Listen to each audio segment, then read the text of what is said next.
பாலைவனத்தில் பயணம் செய்து கொண்டிருந்த ஒருவன் குடிக்க தண்ணீர் இல்லாமல் மயங்கி விழும் நிலைக்கு வந்துவிட்டான். தாகத்தால் உயிர் போய்விடுமோ என்று நினைத்த போது தூரத்தில் ஒரு குடிசை போல ஏதோ ஒன்று தெரிந்தது. மிகவும் கஷ்டப்பட்டு அவன் அந்த இடத்திற்கு சென்று விட்டான்.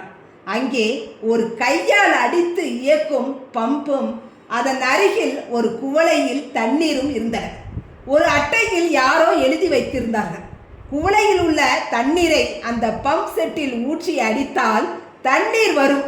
குடித்துவிட்டு மறுபடியும் அந்த குவளை தண்ணீரை நிரப்பி வைத்துவிட்டு செல்லவும். அந்த பம்போ மிகவும் பழையதாக இருந்தது. அது இயங்குமா, தண்ணீர் வருமா என்பது சந்தேகமாகவே இருந்தது. அது இயங்காவிட்டால் அந்த தண்ணீர் வீணாகிவிடும். அதற்கு பதிலாக அந்த தண்ணீரை குடித்து விட்டால் தாகமும் தணிந்துவிடும். உயிர் பிழைப்பதற்கு உத்தரவாதமும் உள்ளது. அவன் யோசித்தான், தண்ணீரை குடித்து விடுவதே புத்திசாலித்தனம் என்று.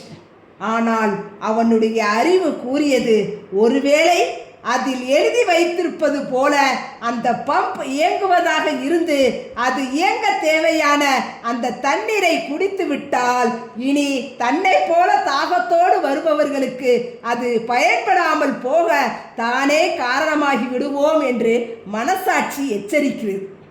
அவன் அதற்கு மேல் யோசிக்கவில்லை.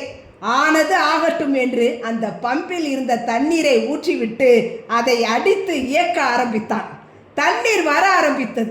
தாகம் தீர வேண்டிய அளவு தண்ணீர் குடித்துவிட்டு அந்த குவளையில் நீரை நிரப்பிவிட்டு செல்கையில் அவன் மனம் நிறைந்திருந்தது.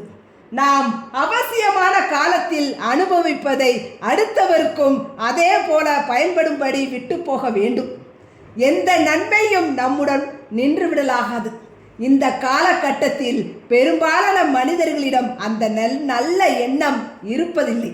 நம் வேலை ஆனால் சரி, அடுத்தவர் எக்கேடு கேட்டால் நமக்கென்ன என்ற அலட்சியம் பலரிடமும் இருக்கிறது.